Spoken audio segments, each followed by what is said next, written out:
such a beautiful day, but pretty much dirty water and high current. It's really hard to fish this. I don't know who actually can act. I don't know if it's fishable. It's maybe right across, but I think for the most part the rains are gonna be over soon. Today is Wednesday. Oh man, I always forget the dates. I think it was Wednesday 13 for yeah, something like that. I'm gonna check out a couple of other spots. Maybe let's see how the water is looking, and mostly walk, explore. You know, the river has changed a lot in the last few weeks, so I think it's really worth taking pretty much, you know, a good part of the day on exploring and just walking. Well, it looks like it's gonna be a tough day. Well, it might not look that much, but you know, when you are right here in front of it, I think it is stronger than what it's perceived through a video. But maybe just my opinion, I don't know. I was looking forward to go steelhead fishing, but nothing like I did on the 2025 season, which, to be honest, it was really hard. Even though we had a lot better river condition for the most part of January, I struggle a lot. I'm gonna go through my strategy of this year. It's pretty much gonna be what you see right here. Now, first of all, just a disclaimer. By no means I'm a pro, especially on steelhead fishing, you know.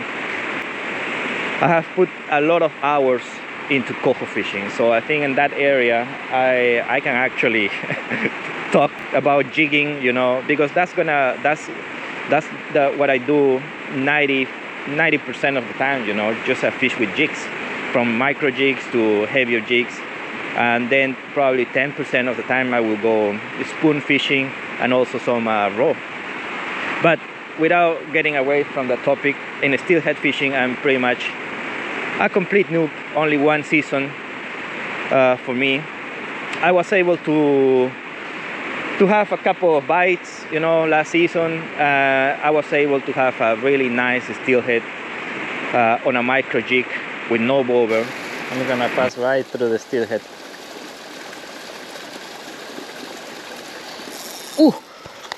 Oh my steelhead! God. Steelhead! Go! Steelhead! Oh my God! Oh my God! But really at the end of the season, and actually in a time where I was not even fishing, and at a time where I wasn't even fishing for steelhead. So yeah, if I have to compare it to coho fishing, I mean, it's just so much different. But from the little experience that I have, I think I can come up with a strategy for me, and this is what I'm gonna be going for. Let's start from these guys. I've seen you know, in the outings and from friends that spoons, spinners can actually trigger bites on the steelhead. They trigger bite on all other species as well, but sometimes the steelhead can be, you know, really aggressive on spoons and spinners. That it's just like, you know, they say it's like trout, which, okay, let's put it that way. If it's like trout, they for sure go spinners and spoons. I like the big spoons. I like the yellow spoons and the red spoons. Same with the spinners, you know. I like the yellow spinners with just bright color spinners. For me, it's mostly how you fish it, you know, the depth that you're fishing, the speed that you're fishing, and exactly where you're putting the spoon, you know. And that comes with that's what I need to continue to practice, and that's a whole game on itself, you know. And then I'm gonna do jigs. Now, you know, the only steelhead that I got has been able to come in a 3 grams jig head, but in really clear. It was clear water and really slow water as well. So this is on a jig that I'm really excited to try. Is this jigs. Now this a little bit up already. I've been testing this red and white jigs on coho and trout, and they have worked really nice. I'm really surprised, because for the most part I only fish white or dark colors, you know, but I had to make this especially because I consider that either a red or pinkish color are really good with some type of salmon. You know, for example, pink salmon with you will do a lot better with this type of colors with pink salmon. I don't know what it is. I mean, and you know, if you watch YouTube videos and so on, you will notice that the pink color or red color also work for steelhead. So now the other thing that I think is really successful as well as worms and raw, you know. But at that point I cannot just have 4 different method of fishing for one hole, you know. That's gonna take too long. That's why I'm gonna stick with this too. And because for the most part I'm gonna move, you know. If I'm gonna go for steelhead fishing, I'm gonna move as much as possible. Don't waste. I will try not to waste time in one particular sport for too long. That yeah, we'll see. But if I'm gonna float a jig, and I'm gonna float any jig, actually, it can be the white jig or the red jig, I'm gonna use scent, you know. Of course you have to check the river regulation in case there is a ban for scent, you know. But now I guess I could use any scent, but why not use some raw? You know, I have some cube raw. So all I'm gonna do is, if I'm gonna put the jig under the bower, I'm gonna dip the jig into this raw, break a couple eggs, you know, spread around the jig, and just cast. You know, in my opinion, what better, more efficient scent than raw, right? So fishy, you know. So the smell is, I can smell it from here. So that's what I'm gonna be using. That's gonna be my plan, guys. You know, this spot is really tough right now, but you know, I'm gonna target these the small ones. I'm gonna try to go deep with the jig, and then I'm gonna move. Also, guys, I know some of you might be a little bit tired of too much salmon coho videos, but I have outings that I want to share with you. I have the footage, and you know, I'm still gonna be posting in this month. I have a few videos, you know. I have a few videos to make. I think some of them can be important in a way that I can explain a little bit more how I actually go with the jigs, you know, especially the micro jigs, which I think it's not new here, but I've rarely seen people fishing micro jigs, you know, here in BC. But you know, in these videos probably you will see the performance of the small jigs as well. And so this is how I should. So this is how I want to make it. Break a couple. Oh man, the eggs are kind of hard. I guess the way I'm curing this is not too bad because it's hard enough.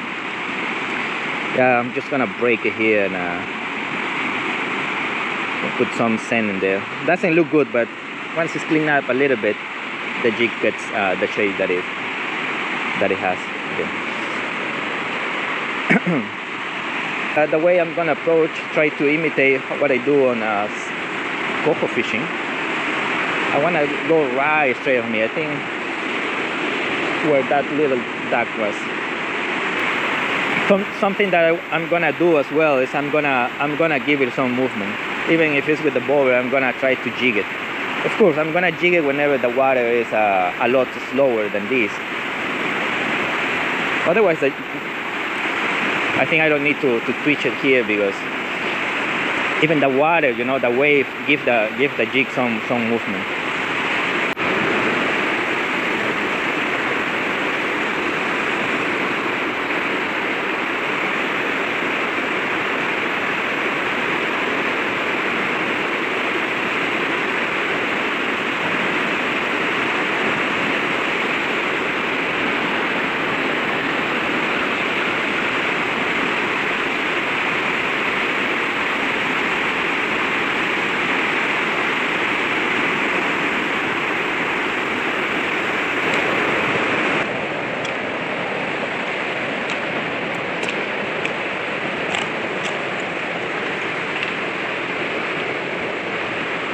If I would be targeting coho, I would be looking right at this spot right here. In this strong current, this is where they will stack up. No, I think I can cast the spinner or the spoon here as well.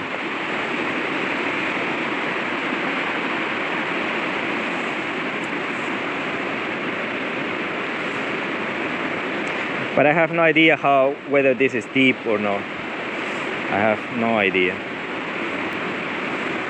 I want to say something about the jigs. About this red jig, you know, about the red jig, this one.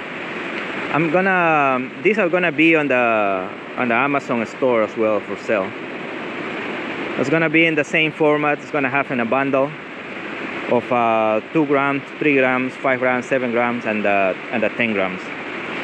Also, many of the jigs that I personally like to use, you know, again, they don't have much tail, and I think I've mentioned it before. I don't like too much of a tail. Okay, they can be sometimes more troublesome than helpful. In the jigs that I have at the store, has a little bit longer tail. For example, these 10 grams that I have here, it has a little bit longer tail. I mean, I like it, but what I want to say is, just, you know, don't be afraid to cut a little bit of the tail. You know, especially on the finesse jigs, especially on the 3 grams and 5 grams, right? Those are perfect for finesse salmon fishing. See these 3 grams over here? Hopefully, you know, I know my camera sometimes messed up when it's close in a close up, but this 3 grams has really short tail, and I can even cut it a little bit, you know, because when it comes to micro jigging, actually the smaller it is, the better, you know. Yeah, I mean, that's the name. I think that's the name of the game, and it should be. And also any fisherman, right? We should be able to modify, is to slightly modify some of the lures.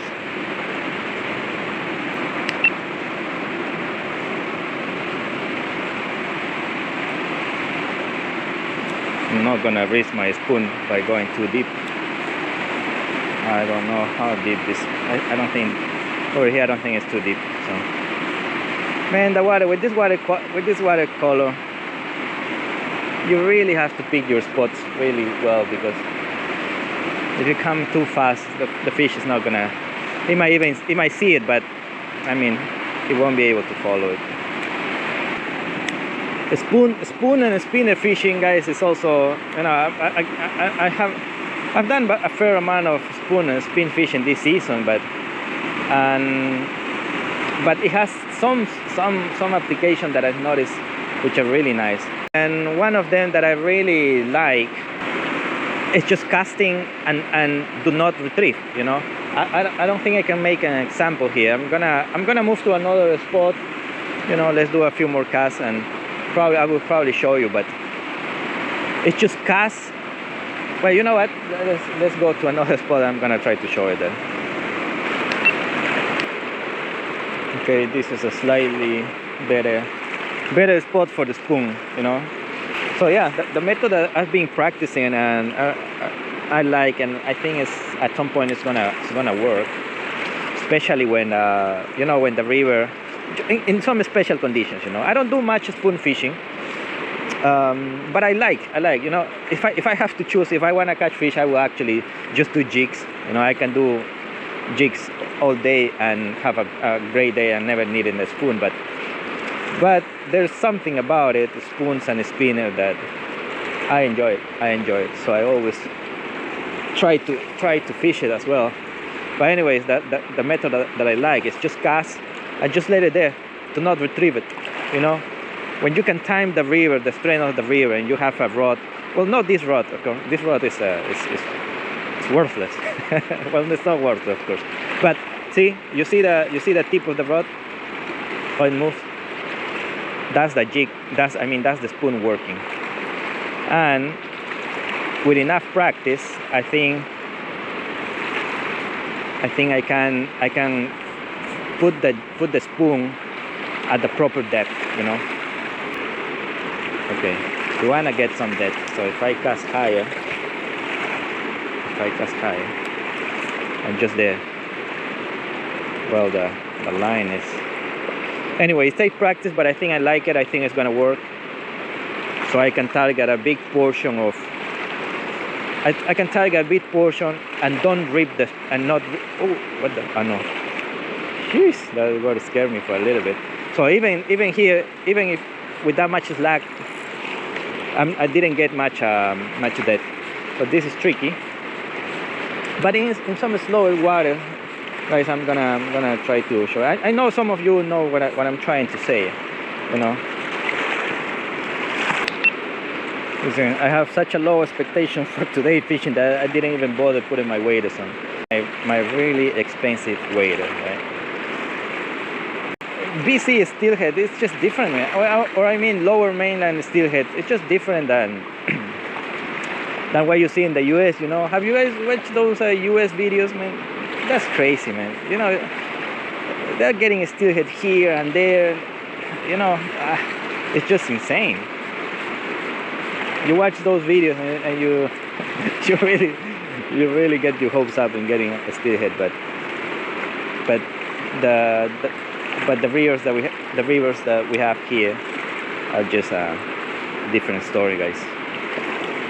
And that's not coming from me, from a noob, you know. That's what some pro anglers have told me.